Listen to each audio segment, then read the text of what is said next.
Vice chairperson തെരഞ്ഞെടുപ്പിന് പിന്നാലെ പാലാ മുനിസിപ്പാലിറ്റിയിൽ വാക്ക് തർക്കമുണ്ടായി. വനിതാ അംഗത്തിന് മോശം മെസ്സേജ് അയച്ചു എന്നാരോപിച്ച് UDF കൗൺസിലർമാർ രംഗത്ത് വന്നതോടെയാണ് തുടക്കം. ആരാണെന്ന് വെളിപ്പെടുത്തണമെന്ന് പറഞ്ഞ് LDF അംഗങ്ങളും ബഹളം വെച്ചു. ശ്യാം പ്രസാദ് ഉത്തമൻ വിവരങ്ങളുമായി ചേരുകയാണ്. ശ്യാം, എന്താണ് സംഭവിക്കുന്നത്? ഇത് ചരിത്രപരമായിട്ടുള്ള നേട്ടമൊക്കെ ഉണ്ടായിട്ടിരിക്കുകയാണ്, അല്ലെങ്കിൽ ആ തരത്തിൽ അടയാളപ്പെടുത്തുകയാണ് പാലാ നഗരസഭ. എന്താണ് വൈസ് ചെയർപേഴ്സൺ തെരഞ്ഞെടുപ്പിനിടയിൽ സംഭവിച്ചത്?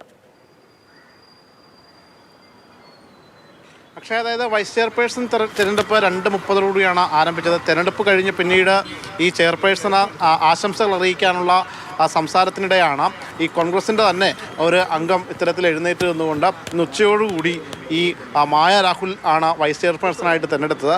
ഈ മായ രാഹുൽ തോൽക്കും, അതായത് വൈസ് ചെയർപേഴ്സൺ ആകില്ല എന്ന രീതിയിൽ ഒരു മെസ്സേജ് വന്നു. അത്തരത്തിലൊരു മോശം മെസ്സേജ് വന്നു എന്നും അത് വന്നത് LDFിൻ്റെ ഭാഗത്തു നിന്നാണ് എന്നും ആയിരുന്നു ടോണി എന്ന കൗൺസിലറുടെ ആരോപണം.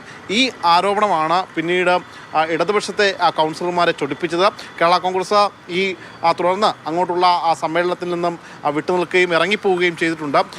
ഈ മായ രാഹുൽ നന്ദി രേഖപ്പെടുത്തുന്നതിന് മുന്നേ തന്നെ ഇടതുപക്ഷത്തിൻ്റെ കൗൺസിലർമാരെല്ലാം തന്നെ ഇറങ്ങിപ്പോവുകയും ചെയ്തു. എന്നാൽ ഇക്കാര്യം കഴിഞ്ഞ് മായയോട് ചോദിച്ചപ്പോൾ ഇത് കാര്യമാക്കേണ്ടതില്ല, എല്ലാവരും പണ്ട് മുതലേ അറിയാവുന്ന സഹപ്രവർത്തകരാണ്, ഇതൊരു വിഷയമാക്കേണ്ടതില്ല എന്നാണ് പറയുന്നത്. പക്ഷേ ഇടതുപക്ഷം പറയുന്നത് അത്തരത്തിലൊരു മെസ്സേജ് അയച്ചിട്ടുണ്ടെങ്കിൽ അത് ആര് എന്ന് വ്യക്തമാക്കണം, അത്തരത്തിലൊരു പരാതി ഉൾപ്പെടെ നൽകണം എന്നതാണ് മായയോട് ആവശ്യപ്പെടുന്നത്. ഏതായാലും നിലവിൽ ആദ്യ കൗൺസിലിലെ യോഗത്തിൽ ഈ നന്ദി ആശംസകൾ അർപ്പിച്ചുള്ള സംഭവത്തിൽ നിന്നും ഇടതുപക്ഷം വിട്ടുനിന്നു. അങ്ങനെ നന്ദി പോലും കേൾക്കാൻ തയ്യാറാകാതെ ഇടതുപക്ഷാംഗങ്ങൾ ഈ കൗൺസിലിൽ നിന്ന് ഇറങ്ങിപ്പോവുകയും ചെയ്തു.